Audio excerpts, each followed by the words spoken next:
किसान साथियों नमस्कार, मैं पुनीत सिसोदिया। किसान भाइयों, आज की इस वीडियो में हम बात करने वाले हैं 3 पावरफुल ऑर्गेनिक फंजीसाइड के बारे में। जी हाँ, देखिए इन ऑर्गेनिक फंजीसाइड की खास बात यह है कि ये रोगों को प्रिवेंट करने में बहुत इफेक्टिव होते हैं, बहुत सस्ते में ये बन जाते हैं, यानी कि आपको इन पे ज़्यादा खर्चा करने की आवश्यकता नहीं है। बहुत कम खर्च में जो आप केमिकल वाले जो फंजीसाइड लाते हैं मार्केट से, उनसे बहुत सस्ते में आपको बन जाएंगे, अवेलेबल हो जाएंगे। और उसके साथ साथ आप इनको इजीली बना सकते हैं और अपनी फसलों पर यदि स्प्रे करते हैं प्रिवेंटिव में, तो आपकी फसलों पर ये रोगों को नहीं आने देंगे। उसके साथ साथ इनकी खास बात ये होती है कि ये हमारी फसलों पर एज ए टॉनिक भी काम करते हैं इनमें से कुछ, और बहुत सारे ऐसे हैं जो हमारी फसलों पर न्यूट्रिशन की पूर्ति करते हैं, यानी कि बहुत सारे ऐसे न्यूट्रिशन हैं जो तत्वों की ये पूर्ति करते हैं, जो मैं आपको बताऊंगा। तो इससे हमारी फसलों की ग्रोथ भी अच्छी आती है, बेटर ग्रोथ देखने को मिलती है। तो एक इनके उपयोग से एक तो देखिए क्या क्या बेनिफिट हो रहे हैं, सस्ते में हमारा काम हो रहा है, फंगल जो जनित रोग है या बैक्टीरिया जनित रोग है वो भी इससे प्रिवेंट होते हैं, यानी कि वो नहीं आते हमारी फसलों में। उसके साथ साथ जो बेनिफिट हमें देखने को मिलता है कि ये एनवायरमेंट फ्रेंडली होते हैं, यानी कि हमारी वातावरण को, हमारी फसलों को कोई दुष्परिणाम इसके नहीं देखने को मिलते हैं। और इसका जो बेनिफिट देखने को मिलता है कि as a fertiliser, as a tonic भी काम करते हैं, जिससे फसलों की ग्रोथ और बेटर हमें देखने को मिलती है। जहाँ जो केमिकल फर्टिलाइजर है, रासायनिक फर्टिलाइजर, वो महंगे भी आते हैं, उनका जब आप उपयोग करते हैं तो उस समय रोग को कंट्रोल कर लेते हैं, आगे रोग की और स्थिति को बिगाड़ते हैं, और उसके साथ साथ हमारी फसल की ग्रोथ पर भी दुष्परिणाम वो छोड़ते हैं, यानी कि जो हमारी फसलों की ग्रोथ है उसमें भी कहीं ना कहीं बाधा वो बनते हैं। तो ये जो 3 ऑर्गेनिक फंजीसाइड है, यदि आप इनको यूज करते हैं बहुत अच्छे रिजल्ट देखने को मिलेंगे।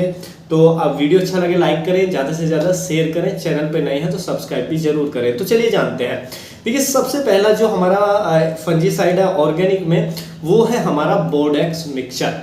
बोर्डेक्स मिक्सचर के बारे में बहुत सारे किसान भाई जानते होंगे, लेकिन यूज हम नहीं करते हैं। देखिए बोर्डेक्स मिक्सचर जो होता है, इसको आप इजीली घर पर बना सकते हैं और बहुत सस्ते में बन जाता है। और इसकी खास बात ये होती है कि ये फंगल इन्फेक्शन को और साथ में बैक्टीरियल डिजीज को भी कंट्रोल करता है, यानी कि फंगल डिजीज को तो प्रिवेंट करेगा, साथ में बैक्टीरियल डिजीज को भी कंट्रोल करेगा। ये बैक्टीरियासाइड, फंजीसाइड दोनों का काम करता है, तो किसी भी तरीके का रोग को ये नहीं आने देता है। इसकी पहली खास बात ये होती है, और बहुत सारे रोगों पर ये काम करता है। जैसे कि अगर हम कुछ रोगों की बात करें, ये डाउनी मिल्ड्यू में बहुत अच्छा काम करता है, पाउडरी मिल्ड्यू में काम करता है, ये ब्लाइट में काम करता है, अर्ली ब्लाइट, लेट ब्लाइट, लेकिन प्रिवेंट करने में, ऐसा नहीं रोग आने के बाद आप देंगे तो रोग को वहीं पर स्प्रेड होने से रोक देगा, लेकिन रोग जिनमें आ चुका है उनको ठीक नहीं करेगा, क्योर नहीं करेगा। इसलिए इनको हमें प्रिवेंटिव में देना होता है। तो प्रिवेंटिव में आप इजीली दे सकते हैं क्योंकि ये सस्ते में बनते हैं, इजीली बन सकते हैं, और हमारे एनवायरनमेंट के लिए भी सेफ होते हैं क्योंकि ये ऑर्गेनिक में आते हैं। तो आप इसका स्प्रे कर सकते हैं। उसके साथ साथ देखिए ये जो हमारा कैंकर आता है, कैंकर रोग को कंट्रोल करता है। हमारा जो बंद गोभी के अंदर ब्लैक रॉट आता है, एक बैक्टीरियल डिजीज, उसमें आप उपयोग कर सकते हैं। हमारा विल्ट में काम करता है, चाहे बैक्टीरियल विल्ट हो चाहे फ्यूजन विल्ट हो, डैम्पिंग आपको कंट्रोल करता है। तो बहुत सारे रोगों को ये कंट्रोल करने में बहुत इफेक्टिव है, प्रिवेंट करने में। तो देखिए बोर्डेक्स मिक्सचर को आप इजीली घर पर बना सकते हैं। इसके लिए आपको क्या करना है, देखिए यदि आप ड्रिंचिंग में यूज करना चाहते हैं बोर्डेक्स मिक्सचर, तो वो आपको लेना है 1% वाला। मान लीजिए आपके फसल में रूट रॉट की समस्या है, या विल्ट की समस्या है, या डैम्पिंग ऑफ की समस्या है, तो आपको ड्रिंच देना पड़ेगा। तो उसके लिए 1% वाला बनाए, और यदि आप स्प्रे के लिए यूज कर रहे हैं तो 0.5% वाला, यानी कि आधा % वाला बनाए।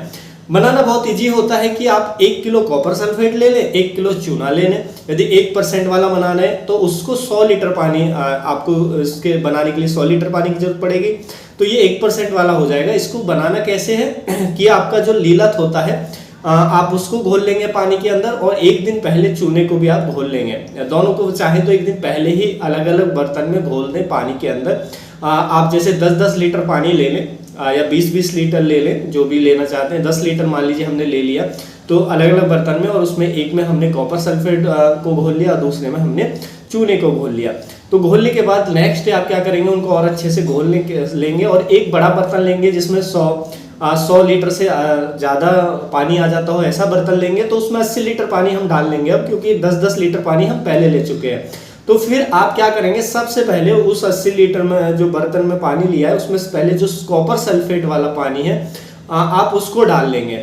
और आप चाहे तो इसको अच्छे से मिला करके छान के भी डाल सकते हैं, बाद में भी छान कर सकते हैं, वो जैसे आप को बेटर लगे। तो आप पहले इसको डाल लेंगे कॉपर सल्फेट वाले पानी को, बाद में जो हमारा चूने वाले बाल्टी है उसको धीरे धीरे डालेंगे और उस पानी को फिर चलाते रहेंगे, उसमें मिक्स करते रहेंगे। तो इससे जब आप दोनों को अच्छे से मिक्स करके बाद में छान के अपनी फसलों पर इसको ड्रिंचिंग में यूज कर सकते हैं, क्योंकि हमने जो बनाया 1% वाला बनाया, तो इसको ड्रिंचिंग में यूज करें, स्प्रे में ना करें। तो ये काफ़ी अच्छे से काम करता है, बहुत सारे रोगों को कंट्रोल करता है। देखिए इसमें कॉपर सल्फेट में चूना इसलिए मिक्स किया जाता है क्योंकि कॉपर सल्फेट के साथ जब हम चूना मिक्स करते हैं तो ये कॉपर सल्फेट का जो पीएच है उसको थोड़ा मेंटेन कर देता है, क्योंकि कॉपर सल्फेट का जो पीएच होता है बहुत कम होता है, जिससे अगर ऐसे ही स्प्रे करेंगे तो स्कॉर्चिंग आ जाएगी। तो इसलिए पीएच को बैलेंस करने के लिए हम उसमें चूना मिलाते हैं। देखिए जो आपका सॉल्यूशन तैयार हुआ है उसमें आप एक लोहे की छड़ डालकर भी देख सकते हैं, जिससे आपको पीएच का पता लग जाएगा। अगर जो लोहे की छड़ आप डाल रहे हैं वो कॉपर के कलर की हो जाती है, यानी कि रेड कलर की हो जाती है, तो समझिए अभी पीएच हमारा बैलेंस नहीं हुआ है। तो आप वो डालकर भी चेक कर सकते हैं, और पीएच आपको सही लगे तो फिर आप इसका स्प्रे कर सकते हैं। हालांकि जब हम 1-1 किलो दोनों मिलाते हैं तो पीएच हमारा बैलेंस हो जाता है। तो इनको मिक्स करके स्प्रे करेंगे तो बहुत अच्छे रिजल्ट आएंगे। उसके साथ साथ देखिए एज ए फर्टिलाइजर भी काम करते हैं, रोगों को तो कंट्रोल करेगा बोडेक्स मिक्सचर, साथ में ये एज ए फर्टिलाइजर भी काम करेगा, क्योंकि इसके अंदर कॉपर की पूर्ति होगी। कॉपर है, सल्फेट भी है यानी कि सल्फर की पूर्ति भी करता है, साथ में हम क्योंकि लाइम डाल रहे हैं, चूना डाल रहे हैं, तो ये कैल्शियम की पूर्ति भी करता है। इससे 3 तत्वों की पूर्ति होती है, जिससे हमें अच्छी फसल की ग्रोथ देखने को मिलती है। तो ये बेनिफिट भी हमें देखने को मिल जाता है, तो आप इसका यूज कर सकते हैं। यदि हम दूसरे और भी बेहतर एक और अच्छे ऑर्गेनिक फंजीसाइड की बात करें तो वो आती है हमारे घरों में ज़्यादातर अवेलेबल होती है, जिसको हम कहते हैं खट्टी लस्सी, खट्टी छाछ।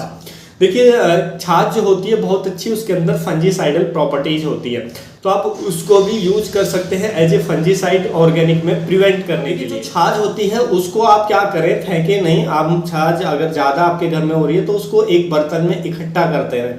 छाछ जितनी ज़्यादा पुरानी होगी उतनी ज़्यादा वो अच्छा काम करेगी हमारी फसलों पर। जितनी खट्टी होगी, जितने ज़्यादा दिनों की होगी, वो उतना अच्छा काम करेगी। 1 महीने की, 2 महीने की, 6 महीने की, साल की, तो वो डिपेंड नहीं करता है। जितनी पुरानी होगी उतना बेहतर काम करेगी। और देखिए छाछ के अंदर आप ऐसा भी कर सकते हैं कि आपने छाछ लिया एक बर्तन में, 5 लीटर 10 लीटर जो भी खट्टी लस्सी आपके घर में मिल जाती है, या कुछ दिन की आप स्टोर करके इकट्ठा कर सकते हैं। उसमें भी आप एक कॉपर का टुकड़ा है या वायर, कॉपर की वायर है, कोई भी है ऐसा कोई कॉपर का टुकड़ा आपके घर में पड़ा है, उसमें डाल करके छोड़ सकते हैं। उसको 15 से 20 दिन ऐसा ही रहने दें, और उसके बाद फिर आप उसको छान कर स्प्रे कर सकते हैं।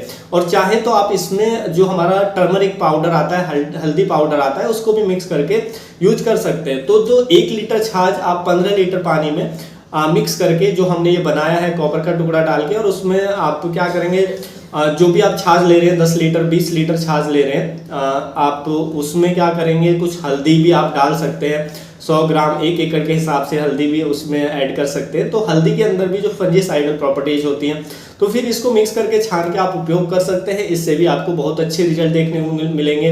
ये भी बहुत सारे जो फंगल इन्फेक्शन है उनको प्रिवेंट करता है। जब हम इसमें कॉपर का टुकड़ा और डाल लेते हैं तो ये इसमें जो हमारे कॉपर वाले फंजीसाइड हैं जैसे वो वर्क करते हैं, वैसे ही वो कॉपर, क्योंकि वो कॉपर जो है वो हमारी छाछ के अंदर आ जाता है, तो वो भी बहुत अच्छा काम करता है। इसकी जो ताकत है, पावर है, और ज़्यादा बढ़ जाती है। तो आप इसको भी यूज कर सकते हैं प्रिवेंटिव में। उसके साथ साथ जब आप इसको डालते हैं, खट्टी लस्सी को स्प्रे करते हैं, तो देखिए इससे ये भी बेनिफिट देखने को मिलता है कि हमारी फसलों पर एज ए टॉनिक काम करती है। आप देखेंगे कि इसके स्प्रे के बाद फसलों में नया फुटाव आएंगे, पत्तियां हरी भरी होंगी, बहुत अच्छे रिजल्ट देखने को मिलते हैं। हमने यूज किया है तो जो खट्टी लस्सी है वो बहुत अच्छा रिजल्ट दिखाती है, एज ए टॉनिक की तरह काम करती है, बहुत सारे तत्वों की पूर्ति इससे होती है।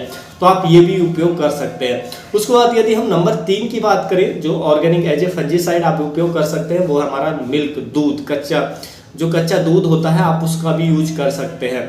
कच्चे दूध के स्प्रे से क्या होता है कि हमारे प्लांट पर, हमारी फसलों पर जो स्पेशली पाउडरी मिल्ड्यू है, पाउडरी मिल्ड्यू कंट्रोल में और उसको प्रिवेंट में काफ़ी अच्छा रिजल्ट देखने को मिलता है। जो हमारा दूध है वो क्या काम करता है, जो पाउडरी मिल्ड्यू फंगस आती है, मान लीजिए हम उस पर दूध का स्प्रे करते हैं, तो वो पाउडरी मिल्ड्यू के जो पीएच है उस सरफेस का, पत्तियों का, उसको चेंज कर देता है, जिसकी वजह से जो पाउडरी मिल्ड्यू का अटैक नहीं हो पाता है या उसको कंट्रोल करने में भी हेल्प मिलता है। तो आप कच्चा दूध भी यूज कर सकते हैं पाउडर मिल्ड्यू जो डिजीज है उसको प्रिवेंट करने के लिए, कंट्रोल करने के लिए अपनी फसलों पर, उसके भी हमें काफ़ी अच्छे रिजल्ट देखने को मिल जाते हैं। तो ये है 3। और देखिए जो हमारा दूध है जब आप स्प्रे करेंगे ये भी एज ए टॉनिक काम करता है हमारी फसलों पर। तो ये है 3 ऑर्गेनिक फंजीसाइड जिनको आप उपयोग में ले सकते हैं और बहुत अच्छा बेनिफिट आप ले सकते हैं।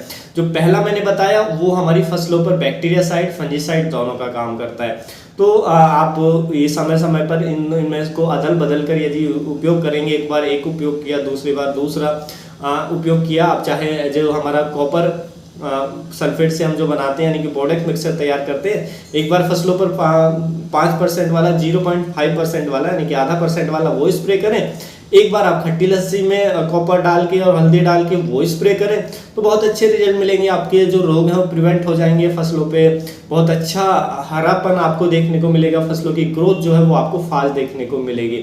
और चाहे तो आप जो हमारा मिल्क है, कच्चा दूध है, उसका भी स्प्रे ले सकते हैं, तो वो भी काफ़ी अच्छा काम करता है, हमारी फसलों पर टॉनिक का काम करता है। तो इनको आप उपयोग करें, बहुत अच्छे रिजल्ट देखने को मिलेंगे। और यदि जड़ों में कोई समस्या है तो फिर कॉपर सल्फेट 1% वाला आप ड्रिंच करें, तो उससे सभी रोग कंट्रोल हो जाएंगे। बैक्टीरियल विल्ट हो, चाहे फ्यूजरियम विल्ट हो, चाहे डैम्पिंग ऑफ हो, कोई भी जड़ों में समस्या है फंगस जनित, वो कंट्रोल हो जाएगी। तो उम्मीद है किसान भाइयों जो आज की जानकारी आपको अच्छी लगी होगी। जानकारी अच्छी लगी वीडियो को लाइक करें, ज्यादा से ज्यादा फार्मर के साथ इसे शेयर करें ताकि उन तक ये जानकारी पहुंच सके। मिलूंगा मैं आपको एक और नई वीडियो में नई जानकारी के साथ, तब तक के लिए आप अपना ख्याल रखें। धन्यवाद।